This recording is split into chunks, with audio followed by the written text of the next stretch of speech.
सुनिए ब्रह्म मुहूर्त का रहस्य। राधे राधे मित्रों, क्या आपको पता है कि महापुरुष क्यों कहते थे, जो जागत है वह पावत है, जो सोवत है वह खोवत है।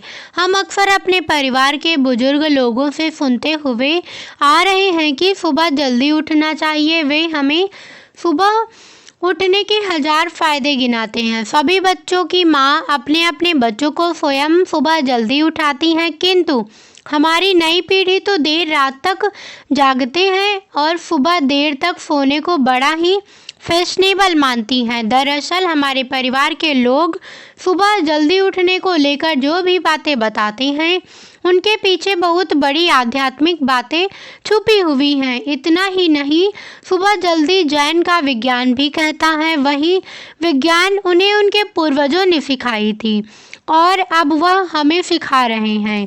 सुबह के समय का जो मुहूर्त होता है, उस ब्रह्म मुहूर्त में जो उठता है, उस व्यक्ति के साथ सब कुछ बहुत ही सकारात्मक रूप से क्रियान्वित होता है। रोज रोज प्रकृति के वातावरण और जो सुबह ब्रह्म मुहूर्त में उठता है, रोज रोज सुबह के समय पर जो भी प्रार्थना या ध्यान किया जाता है, उसे सकारात्मक और सफलता मिलती है। प्रिय मित्रों, एक कथा व्याप्त है जिसमें सिर्फ ब्रह्म मुहूर्त के रहस्य के साथ एक ऐसी ज्ञान की विधि बताई गई है जिसे अगर कोई 21 दिन तक अपनाता है तो वह इसके साथ ही वह व्यक्ति स्थिर और बुद्धिमान बन जाता है। तो इसलिए मैं आपको वह कथा सुनाती हूँ। एक समय की बात है, देवर्षि नारद जब आकाश मार्ग से होते हुए जा रहे थे, तभी रास्ते में उनको इंद्र देवता मिले। वे नारद जी से पूछने लगे, हे नारद जी, मैंने देखा है कि प्रत्येक इंसान जो सुबह के समय ब्रह्म मुहूर्त में उठता है, वह बहुत सुखी रहता है। ऐसा क्यों है? अब देवर्षि नारद जी को इस बात का ज्ञान नहीं था। उन्होंने इंद्रदेव से कहा कि हे इंद्रदेव, मैं आपको आपके प्रश्न का उत्तर कर दूंगा। और वहां से सीधे पहुंचे भगवान श्री कृष्ण की नगरी वृंदावन। और वहां पहुंचकर उन्होंने देखा कि भगवान श्री कृष्ण एक पेड़ के पास खड़े होकर बांसुरी बजा रहे थे। जैसे ही देवर्षि नारद कृष्ण जी से बोले हैं, तब श्री कृष्ण ने कहा, देवर्षि नारद, आप बड़े चिंतित दिखाई पड़ रहे हैं, आपको किस बात की चिंता है? तब देवर्षि नारद जी बोले, कृष्ण से बोले, हे प्रभु, आज मैं आकाश मार्ग से होता हुआ बैकुंठ लोक की तरफ जा रहा था, तब रास्ते में मुझे देवराज इंद्र मिले। उन्होंने मुझसे पूछा कि हे देवर्षि नारद, जो लोग सुबह सुबह ब्रह्म मुहूर्त में उठते हैं, वे सभी इतने खुश क्यों रहते हैं? हे प्रभु, मैं इसी प्रश्न का उत्तर जानने के लिए आपके पास आया हूँ। तब भगवान श्री कृष्ण कहते हैं कि हे देवर्षि नारद, वाकई में इंद्रदेव ने आपसे यह प्रश्न पूछकर समस्त मानव जाति का कल्याण किया है। कलयुग के मानव के लिए यह प्रश्न इतना महत्वपूर्ण है कि जैसे शरीर में बसी हुई उसकी जान है। हे देवर्षि नारद, मैं आपको एक अंत तक कथा सुनाता हूँ, जिससे आप अंत तक जरूर सुनना। और जो भी मनुष्य इस कथा को पूरा सुन लेगा, वह कभी भी इस अवसर को अपने हाथ से जाने नहीं देगा। उसका ब्रह्म मुहूर्त का रहस्य जानकर पूर्ण जीवन बदल जाएगा। प्रभु, आप कथा सुनाइए तो सही, मैं इस कथा को पूरा सुनूंगा और समस्त लोक जगत में भी विख्यात करूंगा। तभी भगवान श्री कृष्ण कथा सुनाना प्रारंभ करते हैं। एक समय की बात है, एक नगर में एक लड़का रहता था। वह लड़का अच्छा था, लेकिन उसकी एक खराब आदत थी कि वह देर तक सोता रहता था। सुबह उसे जगाने के लिए लाखों प्रयास किए जाते थे, किंतु सबने हार मान ली थी। वह लड़का कभी 9 बजे से पहले नहीं उठता था। जब वह बालक था, तब परिवार के लोगों ने सोचा कि जब यह बड़ा हो जाएगा तो इसकी आदत में सुधार हो जाएगा, किंतु और भी ज़्यादा गहरी होती चली गई। दुनिया इधर से उधर हो सकती थी, लेकिन वह लड़का कभी जल्दी नहीं उठ पाता था। उसके पिता उसकी इस आदत से बहुत ज़्यादा परेशान रहने लगे। उस लड़के को नकारात्मक शक्तियों ने घेर लिया था। वह सभी को पलटकर जवाब देता था, दिन भर उदास रहता था। इसका असर उसके स्वास्थ्य पर भी पड़ रहा था। जब उस लड़के को यह पता लगा कि उसके सारे मित्र सफलता को प्राप्त कर चुके हैं, तब वह और भी ज़्यादा दुखी हो गया और ईश्वर को कोसने लगा। वह बार बार कहता था कि मेरी किस्मत खराब है, किंतु उसके पिता अच्छी तरह से जानते थे कि उस लड़के के असफल होने के पीछे क्या कारण है। मित्रों, भगवान की श्री कृष्ण कहते हैं कि देवर्षि नारद उसके पिता को किसी सन्यासी के पास जा पहुँचे। पिता ने उस सन्यासी को बड़े ही विस्तार से अपने बेटे की आदतों के बारे में बताया। सन्यासी ने कहा कि कल आप अपने बेटे को इस आश्रम में आने को कहिए।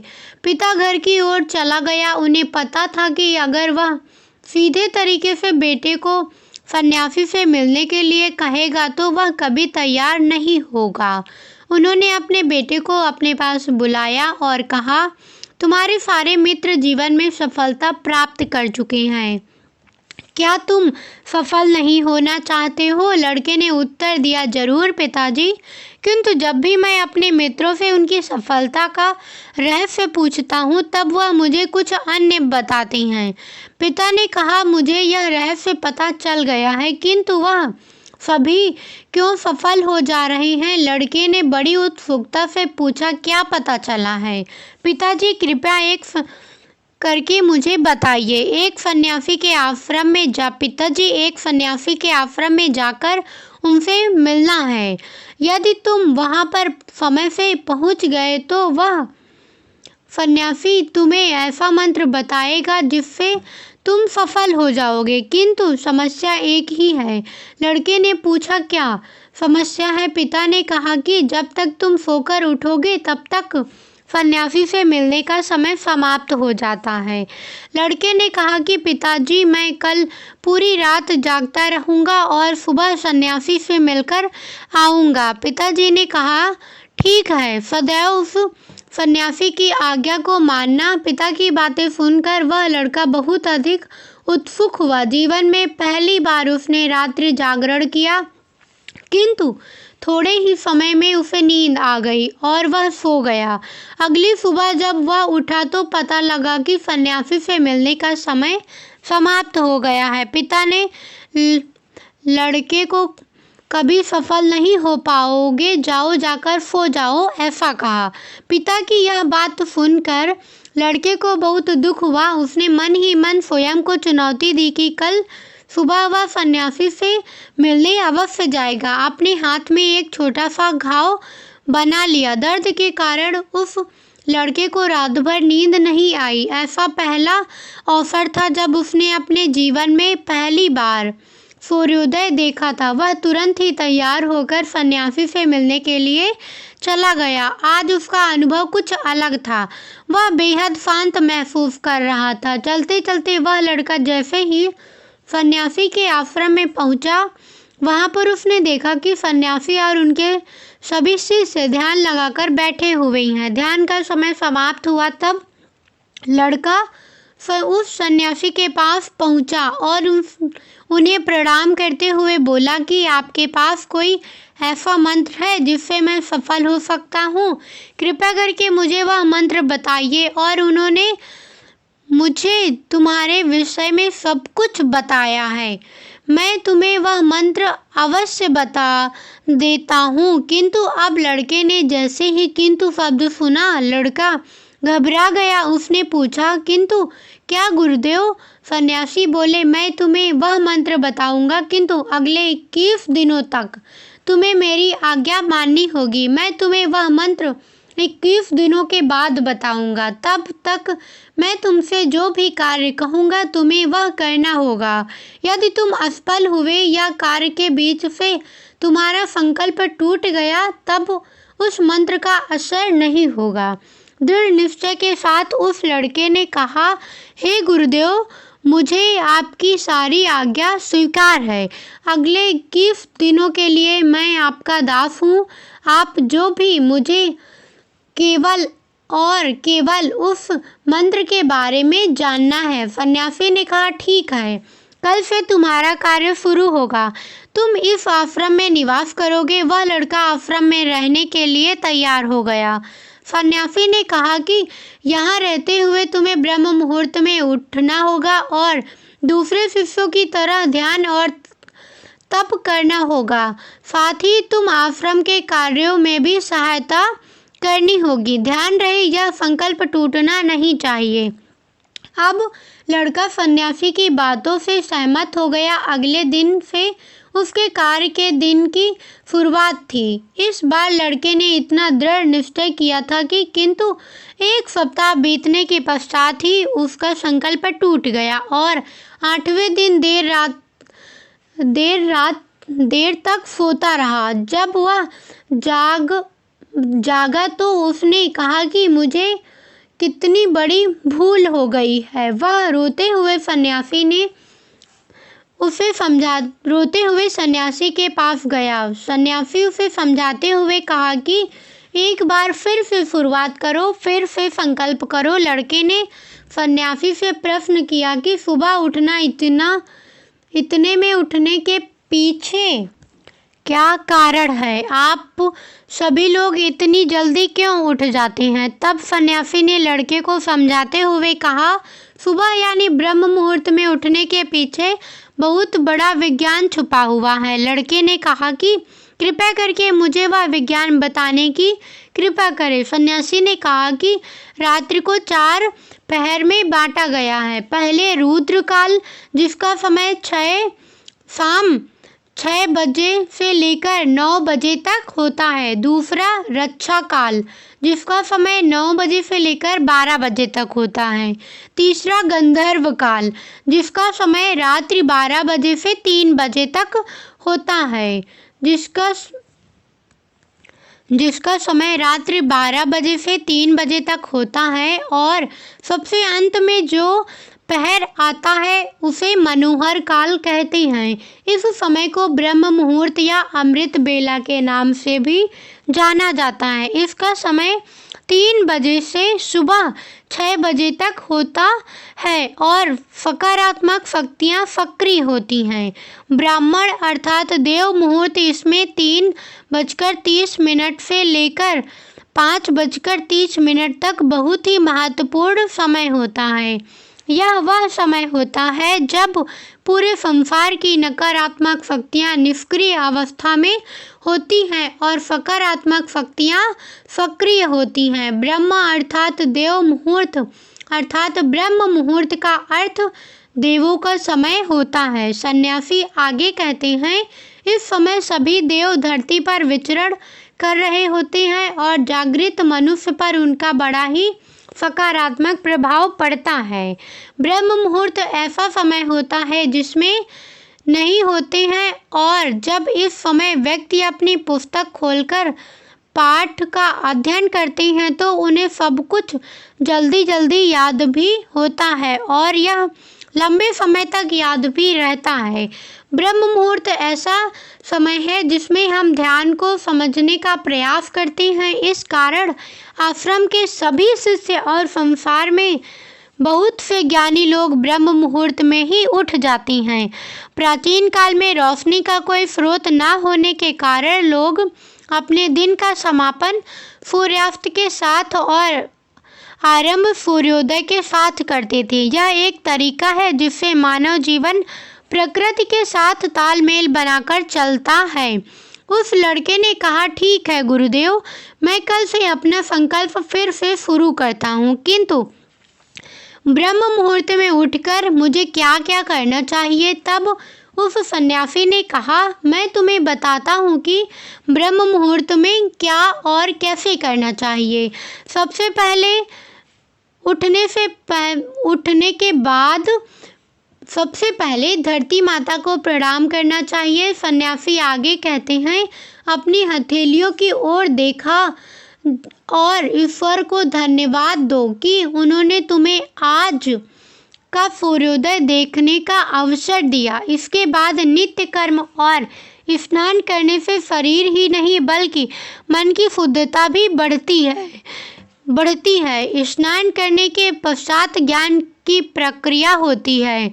ब्रह्म मुहूर्त की ध्यान भीम की अवधि 21 दिन तक होती है। इस विधि का उपयोग तब किया जाता है जब आप अपनी कोई मनोकामना की पूर्ति चाहते हैं। यह ऐसा समय होता है जब व्यक्ति अपने आज्ञा चक्र को सक्रिय करने पर काम करते हैं। सन्यासी आगे कहते हैं, आज्ञा चक्र दोनों भावों के बीच होता है।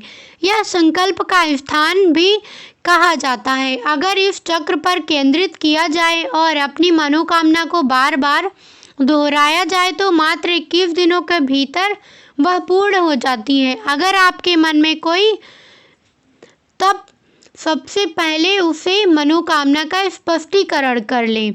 आपको क्या चाहिए यह निर्णय अवश्य कर लें। इसके बाद ध्यान की विधि को शुरू करें। ब्रह्म मुहूर्त में स्नान के बाद एक ऐसा स्थान हो जहाँ पर वायु का प्रवेश हो और ध्यान में शुद्धि वायु का होना आवश्यक होता है। ज्ञान की मुद्रा में रीढ़ की हड्डी सीधी होनी चाहिए, साथ ही गर्दन भी सीधी होनी चाहिए। सुखासन की अवस्था में दोनों हाथों को घुटनों पर रखकर आंखें बंद करके बैठ जाएं। अपनी मुट्ठी को बंद कर लें और 2-3 मिनट तक बिल्कुल शांत हो जाएं। जब आपका शरीर स्थिर हो जाएगा और सांस भी शांत हो जाएगी, तब उसके बाद अपना सारा ध्यान आज्ञा चक्र पर लगे। इस दौरान लंबी गहरी सांस ली और सांस को रोककर रखें। इस समय आप अपने मन की आंखों से इष्ट देव और देवी देवताओं गुरुओं का चिंतन करें। सन्यासी ने कहा, जब सांस को रोकना कठिन हो जाए तब धीरे धीरे सांस को बाहर की ओर छोड़ें। सांस को नाक से भरें और मुख से छोड़ें। प्रक्रिया को 3 से 4 बार प्रतिदिन दोहराना चाहिए। ऐसा प्रतिदिन करने से आपकी जो मनोकामना है वह अवचेतन मन तक अवश्य पहुंच जाएगी और इच्छा पूर्ति जल्दी होगी। आज्ञा चक्र सक्रिय होता है और हमारी आज्ञा को पूरा करता है। आज्ञा मतलब कि हमारी मनोकामना को पूरा करता है। सांस को रोककर रखने के दौरान शरीर में आपातकाल स्थिति हो जाती है, जिससे कि आप बेकार की बातें सोचने और विचार करने से बचते हैं। इससे मन की एकाग्रता बढ़ती है, तब इच्छाएं अवचेतन मन में पहुंचती हैं। ब्रह्म मुहूर्त के समय पर ईश्वर की विशेष कृपा होती है और कोई भी व्यक्ति जब अपनी मनोकामना को इस समय दोहराता है तो उसकी इच्छा जल्द से जल्द पूरी होती है। इस प्रकार अगले 21 दिनों तक उस लड़के ने बड़े ही मन के साथ इस प्रक्रिया को अपनाया। अब वह बहुत ही अनुशासित और शांत स्वभाव का व्यक्ति बन चुका था। उस लड़के ने जैसे ही अपना संकल्प पूरा कर लिया, उसके पश्चात वह व्यक्ति बड़े ही प्रसन्न भाव से सन्यासी के पास पहुंचा और कहा, हे गुरुदेव, मैं 21 दिनों का संकल्प पूरा कर लिया है। अब कृपा करके मुझे सफल होने का मंत्र बताइए। तब उस सन्यासी ने मुस्कुराते हुए कहा, पिछले 21 दिन से जो अभ्यास तुम करते हुए आ रहे हो वही तुम्हारी सफलता का मंत्र है। जो व्यक्ति ब्रह्म मुहूर्त में उठकर ध्यान प्रक्रिया को सही से करती हैं वह जीवन में कभी असफल नहीं हो सकते। तुम्हें ब्रह्म मुहूर्त का रहस्य पता चल चुका है। अब इस जीवन पर्यंत करो, तुम्हें जीवन के लक्ष्य और सफलता दोनों प्राप्त होगी। उस व्यक्ति ने करने का वादा भी किया। प्रिय मित्रों, अब आपको पता चल गया होगा कि ब्रह्म मुहूर्त का क्या होता है रहस्य। तब देवर्षि नारद जी बोले, हे प्रभु, अब मुझे ब्रह्म मुहूर्त का संपूर्ण ज्ञान हो गया है। इतना कहकर नारद जी ने भगवान श्री कृष्ण को धन्यवाद दिया और इंद्रदेव के पास जाकर उन्हें ब्रह्म मुहूर्त का संपूर्ण ज्ञान दिया। तो प्रिय मित्रों, आप भी अगर अपने जीवन में हमारी प्राचीन परंपरा को अपनाओगे तो आपके जीवन में बहुत ही जल्द जल्द ही सब कुछ बदल जाएगा। ब्रह्म मुहूर्त के दौरान उठने के कई लाभ हैं। ब्रह्म मुहूर्त का हमारे शास्त्रों में बेहद महत्व है। ब्रह्म मुहूर्त में ध्यान करना बहुत फायदेमंद होता है। ब्रह्म मुहूर्त में नकारात्मक सोच से दूर रहना चाहिए। यह समय बहुत शुभ होता है। ऐसी मान्यता है कि इस दौरान धरती पर आते हैं और अपने भक्तों की सभी इच्छाएं पूर्ण करती हैं। इसलिए हमारे ब्रह्म मुहूर्त में उठने के कई फायदे भी हैं। सूर्य की पहली किरण पृथ्वी पर पड़ने से पहले बिस्तर को छोड़ देना चाहिए। विश्वास से अच्छा रहता है, यानी तन मन से अच्छा रहता है और दिमाग भी तेज रहता है। ब्रह्म मुहूर्त एक ऐसा समय अवधि है जो मानव शरीर को कई लाभों के साथ दिव्य आशीर्वाद देती है। ब्रह्म मुहूर्त में उठने वाले लोग बुद्धिमान व उत्साही होते हैं और सोते रहने वाले लोगों का जीवन निश्चित हो जाता है। आयुर्वेद के अनुसार इस समय बहने वाली वायु को अमृत तुल्य कहा गया है। ब्रह्म मुहूर्त में उठकर पहले से शरीर में संजीवनी शक्ति का संचार होता है। यह समय अध्ययन के लिए भी सर्वोत्तम बताया गया है, क्योंकि रात को आराम करने के बाद सुबह जब हम उठते हैं तो शरीर तथा मस्तिष्क में भी स्फूर्ति बनी रहती है। सुबह ऑक्सीजन का लेवल भी ज़्यादा होता है तो मस्तिष्क को अतिरिक्त ऊर्जा प्रदान करता है, जिसके चलते अध्ययन बातें स्मृति कोश में आसानी से चली जाती हैं। इस समय संपूर्ण विचरण कर रहे होते हैं। सत्व गुना की प्रधानता रहती है। प्रमुख मंदिरों के पथ किवाड़ भी ब्रह्म मुहूर्त में खोल दिए जाते हैं तथा भगवान का श्रृंगार व पूजन भी ब्रह्म मुहूर्त में किए जाने का विधान है। जल्दी उठने में सौंदर्य, बाल विद्या और स्वास्थ्य की प्राप्ति होती है। यह समय ग्रंथ रचना के लिए उत्तम माना गया है। वाल्मीकि रामायण के मुताबिक माता पिता को ढूंढते हुए श्री हनुमान ब्रह्म मुहूर्त में ही अशोक वाटिका पहुँचे, जहाँ उन्होंने वेद यज्ञ के ज्ञाताओं के मंत्र उच्चारण की आवाज़ सुनी, यानी कि माता पिता ने माता सीता को खोजने पहुँचे। सुबह सूर्य उदय होने से पहले उठने वाले व्यक्ति का स्वास्थ्य अच्छा रहता है, इसीलिए बुद्धिमान लोग इस समय को व्यर्थ नहीं गंवाते। सुबह जल्दी उठने वाला व्यक्ति स्वस्थ, सुखी, ताकत वाला और दीर्घायु होता है। वैज्ञानिक शोधों से ज्ञात हुआ है कि ब्रह्म मुहूर्त में वायुमंडल प्रदूषण रहित होता है। सबसे अधिक होती है जो फेफड़ों की शुद्धि के लिए महत्वपूर्ण होती है। शुद्ध वायु मिलने से मन मस्तिष्क भी स्वस्थ रहता है। तो मित्रों, उम्मीद करती हूँ आपको वीडियो पसंद आई होगी। वीडियो को लाइक ज़रूर करें और हमारे चैनल को सब्सक्राइब करें। वीडियो को देखने के लिए आप सभी का धन्यवाद। साथ ही कमेंट में हरे कृष्णा भी ज़रूर लिखना।